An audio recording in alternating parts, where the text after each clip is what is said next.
Jai Hind students. Our today's learning objective is crossing over. Before to proceed crossing over, we need to ask few question with yourself. Crossing over को समझने से पहले आपको अपने आप से कुछ बेसिक क्वेश्चंस पूछने चाहिए. जो कोई भी टॉपिक आप पढ़ रहे हैं तो ये बेसिक आइडिया आप में होना चाहिए कि why we are reading it. If you ask yourself why we read crossing over, why we read crossing over, हम क्रॉसिंग ओवर क्यों पढ़ रहे हैं, इसका रीज़न क्या है. स्टूडेंट्स, क्रॉसिंग ओवर से हमारे बोर्ड या नीट में क्वेश्चन आता है. It is not our objective. Our objective is to learn something. It have few essence. That essence is important in our life. What is that, we need to understand it. For example, if you ask why we need to read or learn crossing over, then the answer is due to crossing over we all are getting variation. We all are getting variation. You know very well these variations are the raw material of evolution. Variation are the raw material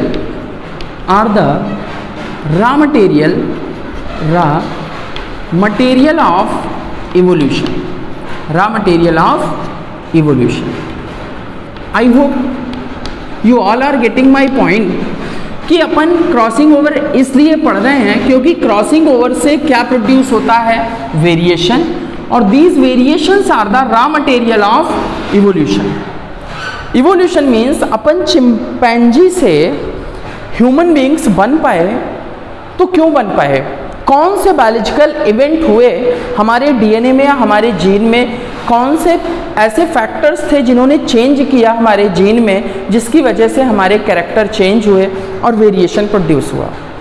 तो वो जो factors हैं, वो जो phenomenon है, वो जो process है जो कि इवोल्यूशन के लिए रिस्पॉन्सिबल है, क्रमिक विकास के लिए रिस्पॉन्सिबल है, वो प्रोसेस, वो फिनोमिनन हमारा कौन सा है, वो फिनोमिनन हमारा क्रॉसिंग ओवर.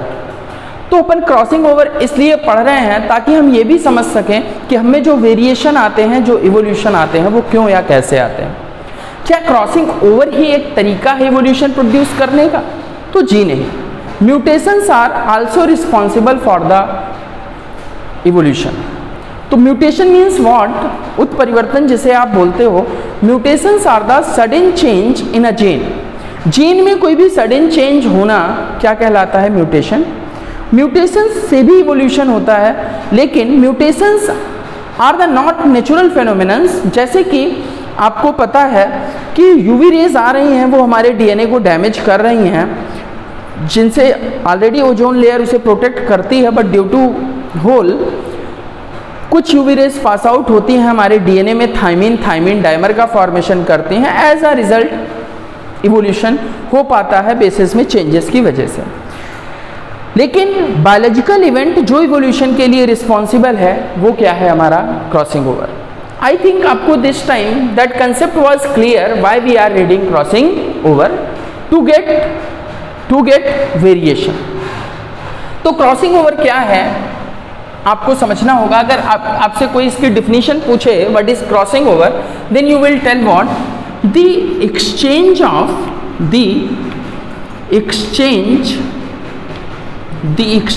of genetic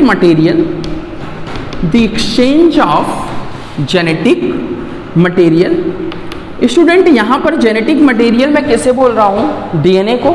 ये डीएनए कहाँ पर प्रेजेंट है, हमारे क्रोमोसोम्स में, और इन्हीं डीएनए के ऊपर जीन्स प्रेजेंट हैं. आप ये कंसेप्ट समझते हैं. तो the exchange of genetic material between non-sister chromatids, between non-sister chromatid of homologous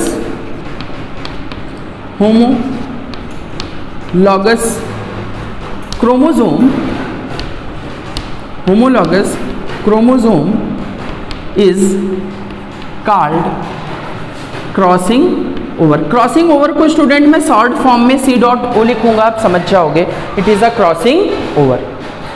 तो सिंपली हमने क्या समझा कि क्रॉसिंग ओवर अपन इसलिए पढ़ रहे हैं ताकि वेरिएशन प्रोड्यूस हो पाए। हमारी बॉडी में जो वेरिएशन प्रोड्यूस होते हैं वो वेरिएशन किसकी वजह से प्रोड्यूस होते हैं? क्रॉसिंग ओवर की वजह से।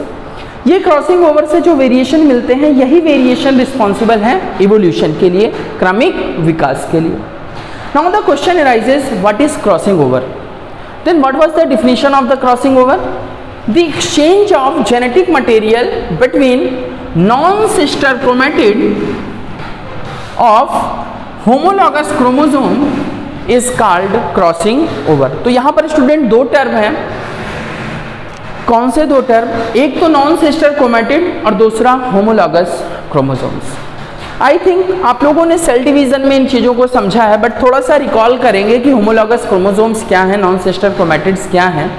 अगर हम बात करें, आप लोगों को पता है this homologous chromosomes are occur in the pair. ये जो होमोलॉगस क्रोमोसोम्स हैं ये हमेशा किस में होते हैं स्टूडेंट्स? पेयर में होते हैं। पेयर में होते हैं कहने का मतलब ये क्या है, हमारा एक क्रोमोसोम है और ये हमारा एक दूसरा क्रोमोसोम है। Both are homologous to each other. Student ध्यान से समझिए इस कंसेप्ट को, अच्छे से आप समझ पाए। होमोलॉगस क्रोमोसोम्स जो होते हैं these are always occur in the pair. Clear? अब यहाँ पर ये जो पेयर के फॉर्म में प्रेजेंट है, अब आप कहोगे सर यहाँ पर तो 4 क्रोमोसोम है। जी नहीं, आपको पता है number of centromere is equal to the number of chromosomes. तो यहाँ पर स्टूडेंट सेंट्रोमियर कितने हैं? 1 and 2। यहाँ पर 2 सेंट्रोमियर हैं, तो इसका मतलब यहाँ पर क्रोमोसोम्स कितने हैं? 2 हैं। आपको पता है ह्यूमन बींग्स में 46 क्रोमोसोम्स होते हैं, लेकिन अगर हम पेयर में बोले तो इन्हें क्या बोलते हैं? 23 pairs of chromosomes. Similarly there are 2 chromosomes but there is only 1 pair of chromosome. But pair में तो यहाँ पर 1 क्रोमोसोम ही है ना।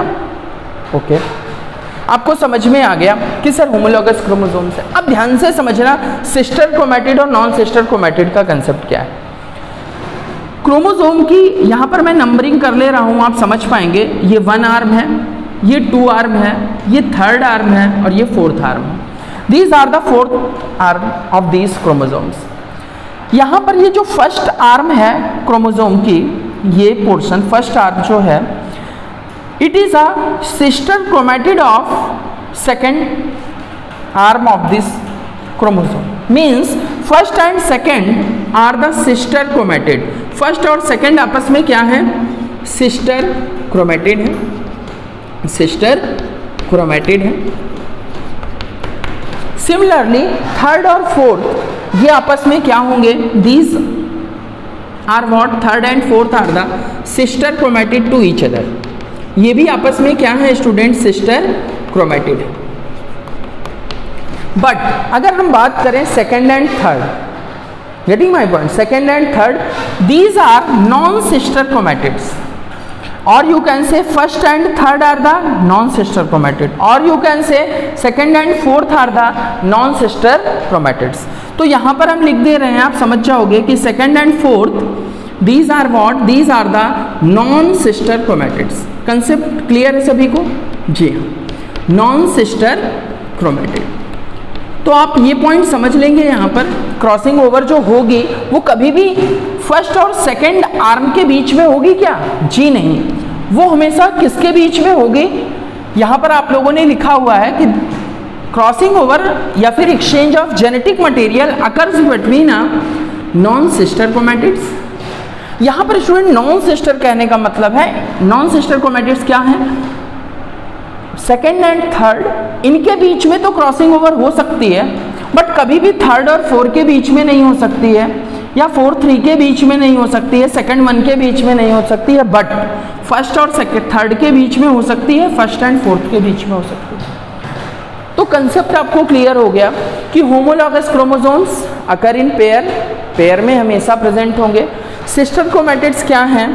1st 2nd जो एक ही सेंट्रोमियर से अटैच क्रोमेटिड है, एक ही सेंट्रोमियर से अटैच जो भी क्रोमेटिड्स हैं, these all are the sister chromatids.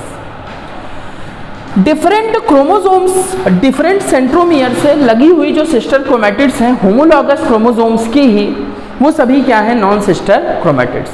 और होमोलॉगस क्रोमोसोम की एक और इम्पॉर्टेंट बात आप याद कर लिख लें कॉपी में, homologous chromosomes are similar in their, shape में सिमिलर होंगे, साइज में सिमिलर होंगे, प्रेजेंस ऑफ जीन, जो जीन की प्रेजेंट होने का ऑर्डर है वो भी दोनों में सेम होगा। I hope this time each and everything is clear. तो आपको ये पॉइंट समझ में आ गया कि जो एक्सचेंज ऑफ जेनेटिक मटेरियल है between non sister chromatids of homologous chromosome is called crossing over. I think you have clear each and every concept. तो आगे बढ़ते हैं। तो ये जो फेनोमेनन है, ये जो एक्सचेंज ऑफ जेनेटिक मटेरियल है, ये हमेशा नॉन सिस्टर क्रोमैटिड्स में होगा। आपको ऑप्शंस दिए जाएंगे नॉन सिस्टर क्रोमैटिड या सिस्टर, तो आप बता पाएंगे नॉन सिस्टर क्रोमैटिड्स में। क्यों नॉन सिस्टर में हो रहा है? ताकि वेरिएशन आ पाए। और किस क्रोमोसोम्स के बीच में? होमोलॉगस क्रोमोसोम्स के बीच में। यहाँ तक क्लियर है। अब अगर मैं आपसे और थोड़ा सा डीपली पूछूं, आप लोगों ने क्लास 10th में पढ़ा था रिप्रोडक्शन के दो तरीके होते हैं, asexual reproduction and sexual reproduction. Asexual reproduction में आप देखते थे कि जो प्रोजेनी प्रोड्यूस होती थी वो जनरली एज अ क्लोन होती थी, वो कार्बन कॉपी होती थी अपने पेरेंट्स की। हाँ, अगर आपसे कोई पूछे कि क्या एसेक्सुअल रिप्रोडक्शन में इवोल्यूशन नहीं हो सकता है, तो आप कहेंगे हो सकता है। कैसे? By the phenomenon of mutation. किस फेनोमेनन से? म्यूटेशन के फेनोमेनन से। जबकि जो सेक्सुअल रिप्रोडक्शन हो रहा है ऑर्गेनिज्म में, सेक्सुअल रिप्रोड्यूसिंग ऑर्गेनिज्म में, like we all are the sexual reproducing organism, हम में जो रिप्रोडक्शन का तरीका है वो सेक्सुअल रिप्रोडक्शन है। हम लोगों में जो वेरिएशन आएगा, जो कैरेक्टर नए आएंगे, जो वेरिएशन आएगा, उसके रीज़न क्या हैं? दो हो सकते हैं, mutation as well as crossing over. तो इस स्टोरी से आपने क्या सीखा? आपने ये सीखा कि क्रॉसिंग ओवर यानी कि रिकॉम्बिनेशन, ये हमेशा कहाँ पर होगा? It will occurs only in sexual reproducing organism. इसे नोट डाउन कर लीजिए। Crossing over C dot O से समझ जाएंगे। Crossing over occurs only in, ये जो क्रॉसिंग ओवर है ये सिर्फ किस में हो रहा होगा?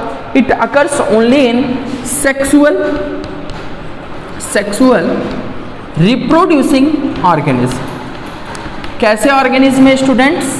Sexual reproducing organism. आप लोग समझ जाएंगे, अब मैं यहाँ पे नहीं लिख रहा हूँ, आप नोट डाउन कर लें, समझ लें कि crossing over does not occur in asexual reproducing organism. जी हाँ, crossing over asexual reproducing organism में नहीं होता है। It occurs only in sexual reproducing organism. आपके मन में आ रहा होगा कि सर वाई? जी हाँ, वाई। तो आप नोट करें, because crossing over occurs only in sexual reproducing organism. Because, ऐसा क्यों सिर्फ इन्हीं में होगा? बिकॉज आप लोग जो चीज़ें रटते हैं बिल्कुल भी रटे नहीं, कंसेप्ट को समझें। बिकॉज आपको पता है जो सेक्सुअल रिप्रोड्यूसिंग ऑर्गेनिज्म है उनमें मियोसिस फर्स्ट आप लोगों ने पढ़ी है सेल डिवीज़न में। मियोसिस फर्स्ट, इस मियोसिस फर्स्ट की जो आगे प्रोफेज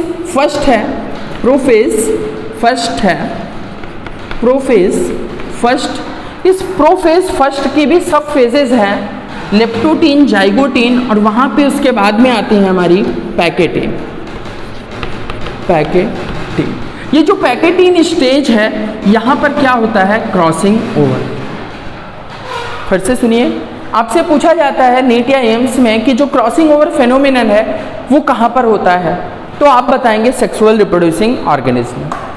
तो आपसे अगर असर्शन या रीजन टाइप के क्वेश्चंस में कई बार स्टेटमेंट बनाए जाते हैं, तो वहाँ पर उन स्टेटमेंट को आप कर पाएँ, इसलिए आपको कंसेप्ट क्लियर करना है कि सेक्सुअल रिप्रोड्यूसिंग ऑर्गेनिज्म में क्रॉसिंग ओवर इसलिए होती है क्योंकि मियोसिस जो कि रिडक्शनल सेल डिवीजन है, it occurs only in sexual reproducing organism.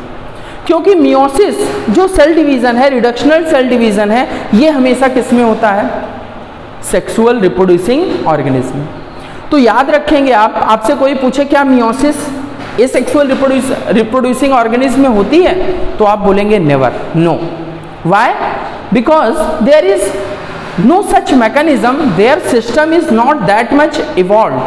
क्योंकि एसेक्सुअल रिप्रोड्यूसिंग ऑर्गेनिज्म का जो बायोलॉजिकल सिस्टम है वो भी इतना ज़्यादा इवॉल्व नहीं हुआ है, उसमें भी इतना ज़्यादा इवोल्यूशन नहीं हुआ है कि वो मियोसिस फेनोमेनन को भी कर पाए। तो कंसेप्ट क्या है यहाँ पर? आपने क्या सीखा? क्रॉसिंग ओवर हमेशा कहाँ पर होती है? सेक्सुअल रिप्रोड्यूसिंग ऑर्गेनिज्म में होती है। क्यों सेक्सुअल रिप्रोड्यूसिंग ऑर्गेनिज्म में होती है? क्योंकि मियोसिस फेनोमेनन जो सेल डिवीजन का है वो सिर्फ कहाँ पर होता है? Sexual reproducing organism. तो मियोसिस फर्स्ट की आपने कई सारी फेजेस पढ़ी हैं, प्रोफेज, मेटाफेज, टेलोफेज, एनाफेज। उसमें जो लॉन्गेस्ट फेज है प्रोफेज फर्स्ट, उस प्रोफेज फर्स्ट की भी सब फेजेस हैं, आपने पढ़ा होगा, कोड भी मैंने बनाया था क्लास में। लेप्टोटीन, लता जरा पानी दे दे, लेप्टोटीन, जाइगोटीन, पैकेटीन, डिप्लोटीन, डायाकाइनेसिस। यहाँ पर जो टॉपिक है वो कौन सा था? कौन सी सब फेजेस थी प्रोफेज फर्स्ट की? Pachytene.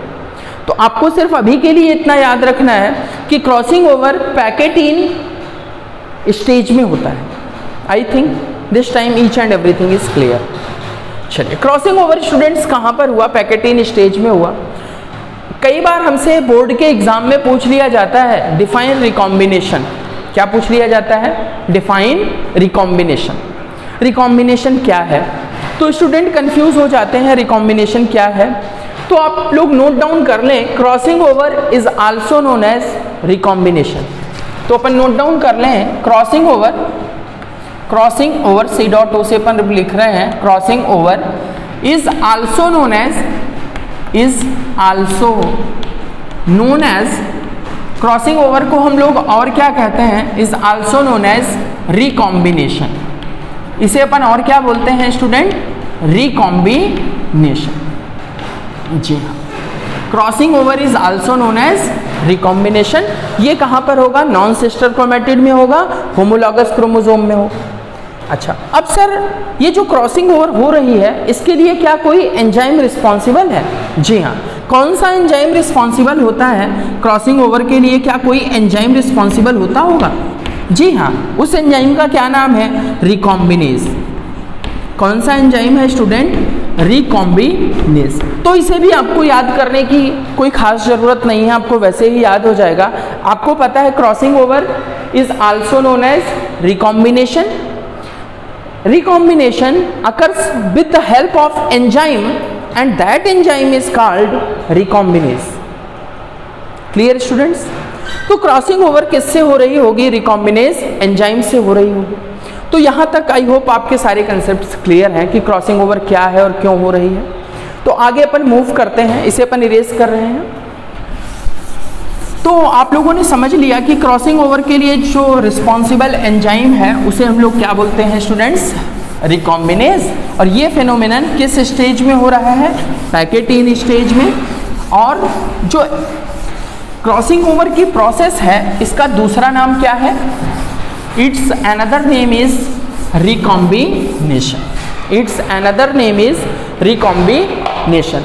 So if we talk about, previous class में हमने लिंकेज के बारे में डिस्कस किया था। तो जिन लोगों ने लिंकेज की वीडियो नहीं देखी है please just move to that video and again watch. Linkage के कंसेप्ट्स को आप देखें एक बार फिर से, फिर उसके बाद में आगे की वीडियो आपको समझ में आएगी। बिकॉज कि अब हम समझने चल रहे हैं relationship between linkage and crossing over. अपन क्या समझने चल रहे हैं स्टूडेंट्स? रिलेशनशिप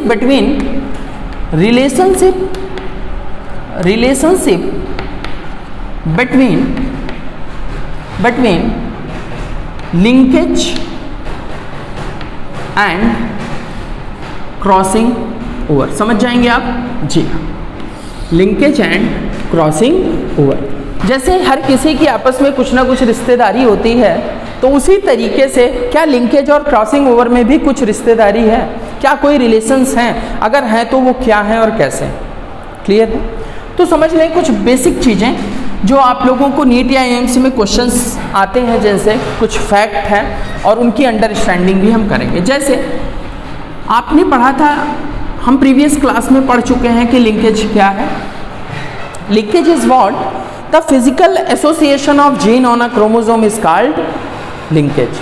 प्रीवियस क्लास में हमने पढ़ा हुआ है, तो प्लीज़ लिंकेज के वीडियोस देख लें कि ये इंडिपेंडेंट असॉर्टमेंट के एक्सेप्शन हैं। तो कैसे हैं? लिंकेज उन जीन्स के लिए अप्लाई होता है जो जीन्स डिफरेंट क्रोमोसोम्स पर प्रेजेंट ना हो करके सेम क्रोमोसोम पर प्रेजेंट हों, जबकि इंडिपेंडेंट असॉर्टमेंट उन जीन के लिए अप्लाई होता है ऐसे जीन्स जो जीन अलग अलग क्रोमोसोम्स पर प्रेजेंट हों। लिंकेज के केस में सेम क्रोमोसोम पे जीन प्रेजेंट होते हैं। आप वीडियो देख लीजिए जो पिछली वीडियो है। लिंकेज की अगर हम बात करें, it is inversely proportional to the distance between gene. It is inversely proportional to the distance between gene. Distance between gene. Previous class में हम लोगों ने समझा था कि लिंकेज को हम आसान शब्दों में बिना घबराए हुए समझ सकते हैं। Linkage is a friendship between the genes. Linkage क्या है students? It is a friendship between the gene. जबकि इंडिपेंडेंट असॉर्टमेंट के केस में मेंडल को कतई ये पता नहीं था कि इनकम्प्लीट डोमिनेंस क्या है, कोडोमिनेंस क्या है, लिंकेज क्या है। मेंडल को इन चीज़ों का आइडिया बिल्कुल भी नहीं था। टी.एच. मॉर्गन साहब ने लिंकेज का कंसेप्ट दिया था, उस वीडियो को आप देख लें और आगे के कंसेप्ट्स को, तभी आप समझ पाएंगे। तो फिर से समझें, लिंकेज क्या था? फ्रेंडशिप बिटवीन द जीन्स थी कि जो दो जीन हैं एक क्रोमोसोम पे प्रेजेंट, वो एक साथ रहना चाहती हैं, वो आपस में अलग नहीं होना चाहती हैं। उनकी टेंडेंसी है to inherit as a unit to the next generation. तो लिंकेज किसके इनवर्सली प्रोपोर्शनल है? Distance between the gene. Linkage high होगा जब जीन्स के बीच में डिस्टेंस कम हो। दूसरा कंसेप्ट हम लोगों ने समझा था कि लिंकेज क्रॉसिंग ओवर, किसकी बात करें हम? क्रॉसिंग ओवर की। Crossing over is directly proportional to the distance between gene. Distance between gene किसके डायरेक्टली प्रोपोर्शनल है स्टूडेंट? ये डिस्टेंस बिटवीन द जीन के। जितनी ज़्यादा डिस्टेंस होगी उतनी ज़्यादा क्रॉसिंग ओवर होगी। जितनी ज़्यादा डिस्टेंस होगी उतनी ज़्यादा क्रॉसिंग ओवर होगी। किसके बीच में? जीन्स के बीच में। अगर हम फर्स्ट और सेकंड इक्वेशन को कंबाइन कर दें, then we can say that, अपन क्या कह सकते हैं? अगर हम फर्स्ट और सेकंड इक्वेशन को कंबाइन करें तो अपन कह सकते हैं linkage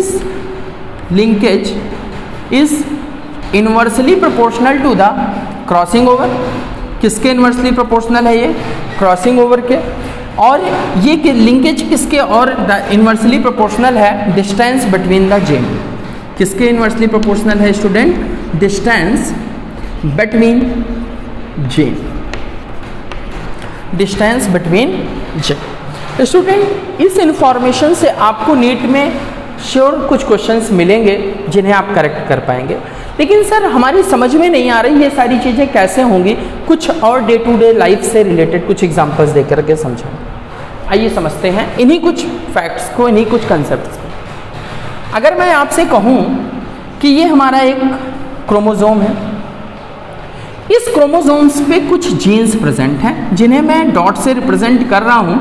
don't think genes are dot like structures. Genes are the segment of DNA which encodes polypeptide.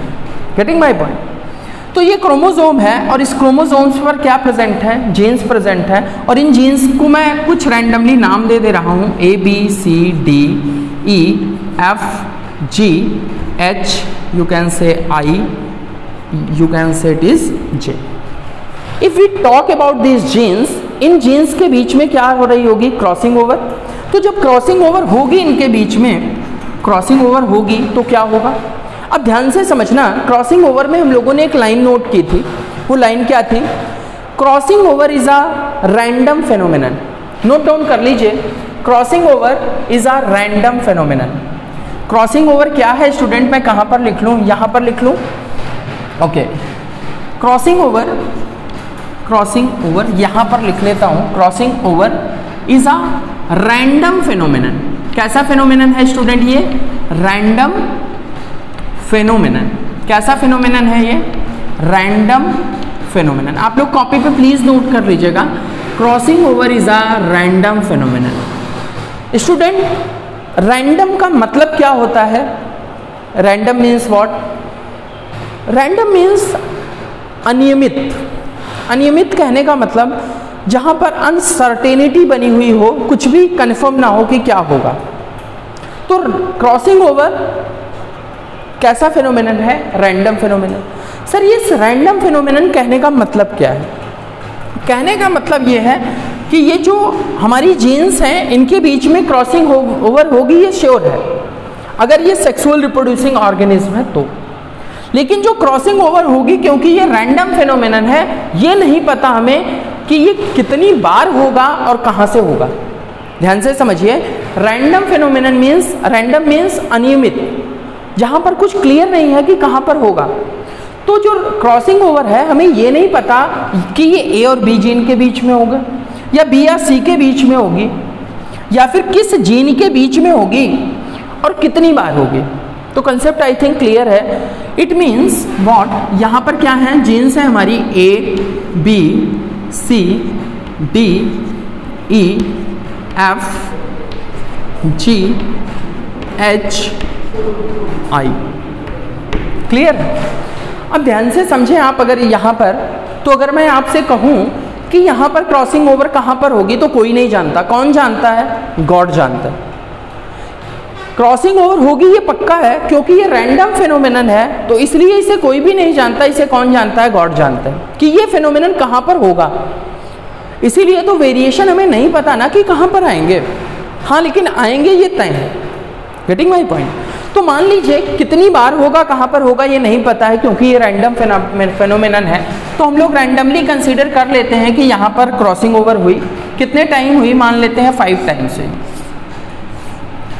1 2 3 4 मान लेते हैं 4 टाइम्स हुई। रैंडम फेनोमेनन है। 1 फर्स्ट क्रॉसिंग ओवर यहाँ पर हुई फर्स्ट केस में, सेकंड केस में क्रॉसिंग ओवर यहाँ पर हुई, थर्ड केस में क्रॉसिंग ओवर यहाँ पर हुई, फोर्थ केस में क्रॉसिंग ओवर यहाँ पर। क्लियर है? अब मैं आपसे अगर एक क्वेश्चन पूछूं कि ए जीन और बी जीन, ए जीन और बी जीन कितने केसेस में सेपरेट हो रही हैं? फिर से सुनिए, ए और बी जीन्स के बीच में क्या है? फ्रेंडशिप है। ये दोनों आपस में एक साथ रहना चाहती हैं।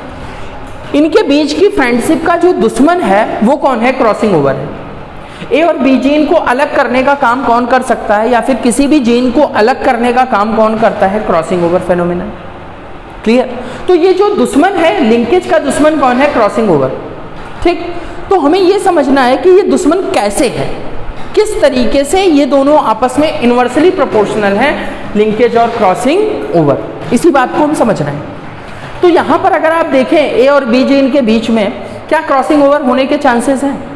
नहीं है। कहने का मतलब क्या कभी नहीं होगी? नहीं, रेयरली होगी। कैसी होगी? रेयरली होगी। तो आप अभी लिखेंगे कि जो लिंक्ड जीन्स होती हैं वहां पर क्रॉसिंग ओवर की संभावना लगभग 0.001% है, मतलब एकदम ना के बराबर है चांसेस। समझ रहे हो आप? नेवर नहीं बोल सकते, क्योंकि ए और बी के जीन के बीच में हो भी तो सकती है। क्लियर है? तो आपने सीखा कि जो लिंक्ड जीन्स हैं, जो पास में जीन है, तो वहां पर क्रॉसिंग ओवर होने की प्रोबेबिलिटी कम है। तो वही चीज हम लोगों ने लिखी हुई है कि क्रॉसिंग ओवर किसके डायरेक्टली प्रोपोर्शनल है? Distance between gene. For example, अगर मैं आपसे बोलूं ए और आई जीन, ए और आई जीन के बीच में ए और आई जीन कितने केसेस में अलग हो रहे हैं, तो अगर यहाँ से ये कट हो जाए और रिमूव हो जाए तो भी आई जीन अलग हो जाएगी। सिमिलरली अगर सेकंड केस में हम इसको रिमूव कर दें तो भी, थर्ड केस में भी, फोर्थ केस में भी। तो जो आई जीन है इसके सेपरेट होने के लिए first, second, third and fourth, each crossing over is responsible for the separation of these A and I gene. फिर से सुनिए, ए और आई जीन सेपरेट होने के लिए सारी की सारी क्रॉसिंग ओवर में से कोई भी, ये जो 4 हैं आउट ऑफ 4, अगर कोई भी क्रॉसिंग ओवर होगी तो ये दोनों जीन्स आपस में सेपरेट हो जाएंगे। अब आप खुद से क्वेश्चन पूछो कि ए और आई जीन के सेपरेट होने का कारण क्रॉसिंग ओवर क्यों है? Because A and I gene are distantly located. क्या बोल रहा हूं मैं? A and I gene are distantly located, मतलब कि ए और आई जीन आपस में दूर दूर हैं, जबकि ए और बी जीन पास पास हैं। तो यहीं से कंसेप्ट निकला था कि लिंकेज, यानी कि ए और बी जीन के बीच में लिंकेज हाई है, जबकि ए और आई जीन के बीच में लिंकेज कम है। अब लिंकेज कम है या ज़्यादा है, इसे कैसे समझ सकते हैं डे टू डे लाइफ से? सुनिए, अगर मैं आपसे कहूँ कि आपके पास कितने फ्रेंड्स हैं, तो आप कहोगे सर मेरे पास 20 फ्रेंड्स हैं। मान लेते हैं, एज्यूम करते हैं सिचुएशन ना, कि आपके पास कितने फ्रेंड्स हैं? 20 फ्रेंड्स हैं। अब मैं आपसे अगर पूछूं कि among these 20 friends which one is closer to you? ध्यान से समझिए, फ्रेंडशिप आपकी 20 फ्रेंड्स के साथ में है, but the level of friendship is different. आपकी फ्रेंडशिप हो सकता है कि फर्स्ट फ्रेंड के साथ अलग लेवल की हो और थर्ड नंबर के फ्रेंड के साथ अलग लेवल की हो। तो कहीं ना कहीं जो फ्रेंडशिप है, उस फ्रेंडशिप को हम यहाँ पर किस टर्म में समझ सकते हैं? लिंकेज के टर्म में। क्लियर? तो लिंकेज तो सभी के साथ है। ए जीन आई जीन के साथ भी लिंक है और बी जीन के साथ भी लिंक है, लेकिन ए जीन के साथ लिंकेज हाई किसका होगा? बी जीन का या आई जीन का? ऑब्वियसली बी जीन का। क्यों बी जीन का होगा student? Because A gene is very close to the B gene, क्योंकि ए जीन बी जीन के काफ़ी क्लोज है। आपको क्लियरली समझ में आ गया? या फिर आप वीडियो को रिवाइंड करके फिर से देख सकते हैं। क्लियर? चलिए, तो आपको ये सारे कंसेप्ट समझ में आ गए कि लिंकेज क्या है, क्रॉसिंग ओवर क्या है, कि क्या फेनोमेनन्स है। एक्सेलेंट स्टूडेंट्स, अब हम लोग थोड़ा सा और आगे चलते हैं और क्या क्या चीज़ें समझ सकते हैं। और आपको कुछ जो कंसेप्ट्स हैं इसकी PDF सेंड आउट की जाएगी आपके व्हाट्सएप चैनल पे, टेलीग्राम पे, तो प्लीज़ वहाँ से नोट्स कंप्लीट करें। और अगर आपको कोई भी डाउट है तो प्लीज़ मुझे कमेंट करके, पर्सनली आप कॉल करके मुझे बताओ। और जो प्लीज़ आप अपने कमेंट्स और लाइक्स देते रहें, वो मेरे लिए टॉनिक की तरीके से काम करते हैं, मैं आपको और बेहतर पढ़ा सकूँ इसलिए। तो please students do it. Students, अपन अगर बात करें क्रॉसिंग ओवर की और इनकी, तो अपन यहाँ पे समझ पाए हैं कि क्या सीन था, किस तरीके से क्रॉसिंग ओवर और लिंकेज के बीच में क्या रिलेशन। तो आई होप आपको क्रॉसिंग ओवर तो कम्प्लीटली समझ में आ गई होगी। तो अब हम थोड़ा सा लिंकेज पे और डीप चलने की कोशिश करते हैं। तो ध्यान से समझिए कि जो लिंकेज हैं ये भी 2 टाइप के होते हैं। अब ध्यान से समझिएगा, बिना क्रॉसिंग ओवर बताए मैं आपको लिंकेज के टाइप्स नहीं समझा सकता था। क्लियर? तो लिंकेज कितने टाइप के होते हैं स्टूडेंट्स? 2 टाइप्स के होते हैं। First one is complete linkage, first one is complete linkage and the second one is incomplete linkage. एक है कंप्लीट लिंकेज और दूसरा क्या है student? Incomplete linkage. What was the relation between complete linkage क्या है, इनकम्प्लीट लिंकेज क्या है, इसे समझ लेते हैं। आइए, कंप्लीट लिंकेज वो केस है जहां पर जीन्स आपस में they are very close to each other. तो जब जीन्स आपस में बहुत ही क्लोज हैं तो आपको कैसे कॉम्बिनेशंस देखने को मिलेंगे? There is always a parental combination. तो यहाँ पर स्टूडेंट्स आपको कैसे कॉम्बिनेशन देखने को मिलेंगे? Parental combination, parental combination. But जो इनकम्प्लीट लिंकेज है उस केस में आपको क्या देखने को मिलेगा? In the progeny you will observe both, you will observe both parental as well as recombinant, parental as well as recombinant। आपको पेरेंटल भी देखने को मिलेगा, रिकॉम्बिनेंट भी देखने को मिलेगा।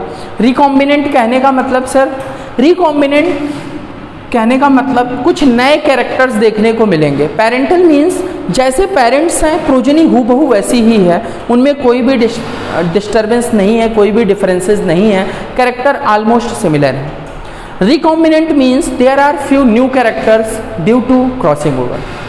तो अगर मैं आपसे पूछूं कंप्लीट लिंकेज और इनकम्प्लीट लिंकेज में कहाँ पर क्रॉसिंग ओवर फेनोमेनन हो रहा होगा?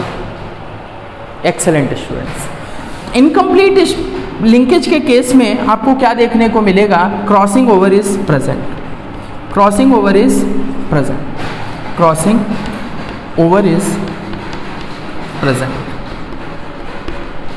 Clear? Crossing over is present, but on the other hand in complete linkage crossing over is absent। यहाँ पर स्टूडेंट क्रॉसिंग ओवर absent होगी। Here crossing over is absent, यहाँ पर क्रॉसिंग ओवर absent होगी। ये क्रॉसिंग ओवर कंप्लीट लिंकेज के case में absent क्यों हो रही है बताइए? Here during the complete linkage crossing over is absent। why absent? because there is no recombination, या फिर यूँ कहें यहाँ पर रिकॉम्बिनेंट नहीं मिल रहे हैं। क्यों नहीं मिल रहे हैं? Because crossing over is absent। तो सिंपली आपको फंडामेंट समझ में आ गए कि कंप्लीट लिंकेज क्या है, इनकम्प्लीट लिंकेज क्या है। कंप्लीट लिंकेज में आपको सिर्फ और सिर्फ प्रोजेनी में, ऑफ स्प्रिंग में सिर्फ पेरेंटल कॉम्बिनेशन देखने को मिलेंगे। But on the other hand in case of incomplete linkage you will get both parental as well as recombinant। Getting my point? These recombinant are produced due to the crossing over। जो recombinant produce हो रहे हैं वो किसकी वजह से produce हो रहे हैं? ये प्रोड्यूस हो रहे हैं हमारे क्रॉसिंग ओवर की वजह से। तो ऑब्वियस सी बात है इनकम्प्लीट में बोथ रिकॉम्बिनेंट प्रेजेंट है, मतलब क्रॉसिंग ओवर प्रेजेंट होगी। But in case of complete linkage here crossing over is absent। I think everything is clear now this time. Next, few terminologies are also like the arrangement of linked genes, arrangement of linked gene। आइए समझते हैं कि arrangement क्या है और कैसा है। Students, ये जो बेसिक्स इन्फॉर्मेशन है इनसे कुछ स्टेटमेंट फॉर्म किए जाते हैं आपके एग्जाम में और आपसे पूछा जाता है विच वन इज करेक्ट। तो प्लीज़ ये जो भी इन्फॉर्मेशन है इनको आप अच्छे से समझ लें ताकि आप नीट और एम्स के सारे क्वेश्चन सॉल्व कर पाएँ। तो आपने सुना होगा cis arrangement and trans arrangement. Cis arrangement क्या है, ट्रांस अरेंजमेंट क्या है? तो सिंपली ये अरेंजमेंट क्या है? It is a arrangement of linked genes, arrangement of linked gene, arrangement of linked gene. तो जो लिंक्ड जीन है, लिंक्ड जीन कहने का मतलब एक क्रोमोसोम्स पर प्रेजेंट होने वाली जीन्स, the genes which are present on the same chromosomes, they have few relationship and this relationship is defined in terms of linkage. So the linked genes are arranged in two patterns. These two patterns are the cis arrangement of the gene, cis arrangement of the gene. On the other hand, another one is the trans arrangement of the gene, cis arrangement of the gene and the trans arrangement of the gene। कैसा arrangement है student? Trans arrangement of the gene. What are the cis arrangement and what are the trans arrangement? Cis arrangement is very simple thing. Suppose these are two chromosomes। मान लीजिए ये कोई दो chromosomes है।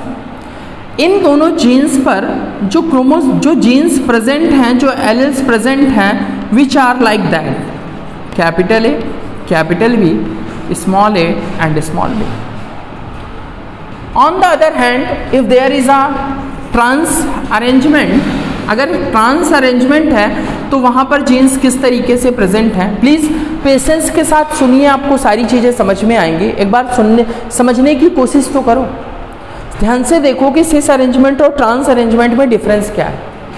अगर हम बात करें ट्रांस अरेंजमेंट की, तो यहाँ पर भी जो जीन्स प्रेजेंट हैं वो दोनों ही क्रोमोसोम्स पर प्रेजेंट है, लेकिन वो जो जीन्स हैं या एलील्स हैं वो कैसी हैं, capital A small A, here small B capital. Student ध्यान से देखें सिस अरेंजमेंट और ट्रांस अरेंजमेंट को, और आप बताएं दोनों जीन्स में क्या डिफरेंसेस हैं।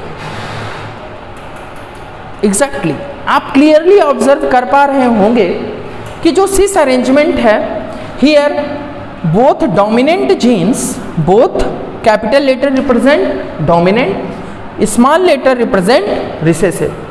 Here both the dominant genes are situated or present on the same chromosome।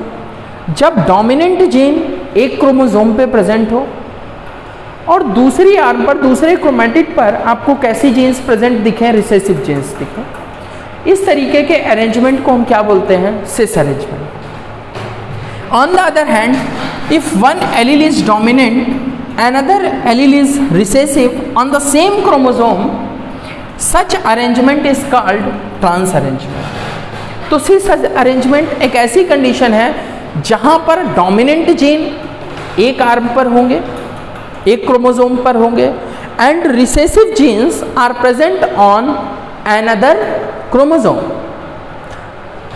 But in case of trans arrangement, both dominant gene and recessive gene are found on the same chromosome। Here they are dominant and recessive are formed in different chromosomes, but here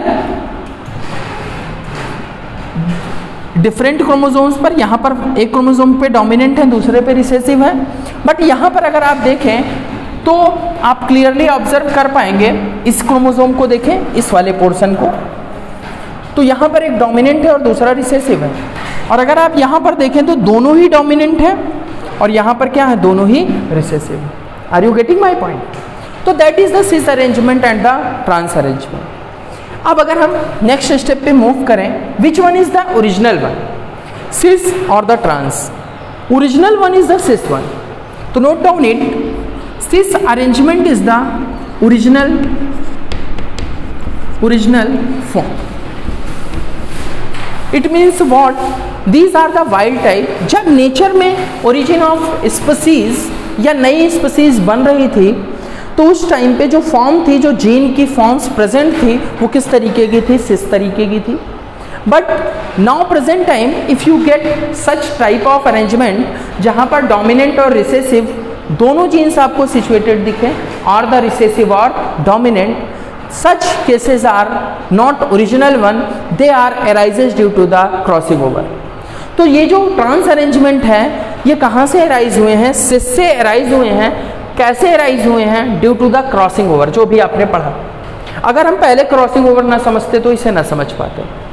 तो this arrangement is arises due to the crossing over. ये किस वजह से arise हुआ? Due to the crossing over.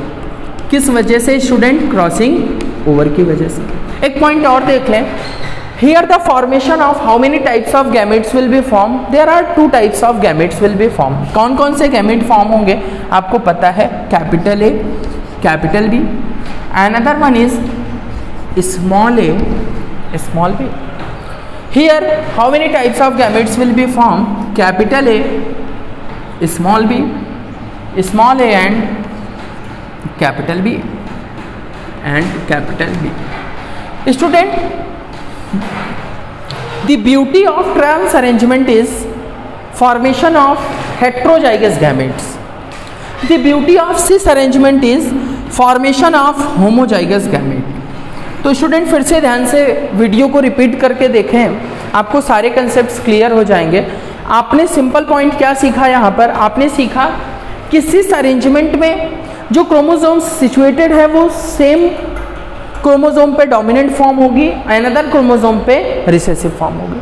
But here one is dominant and another one is recessive. Here another one is recessive और the another one is dominant. तो these are the original one. और trans arrangement किससे form हुआ था? Crossing over से। Important point जहाँ से statement form होते हैं कि ट्रांस अरेंजमेंट के जो गैमेट्स बनेंगे वो होमोजाइगस होंगे या हेट्रोजाइगस? आप बता सकते हैं these are the heterozygous, but these cis are the homozygous. तो प्लीज़ स्टूडेंट्स अच्छे से आप वीडियो को बार बार रिपीट करके रिवाइंड करके देखें। If you have any doubt please ask me. Good luck students.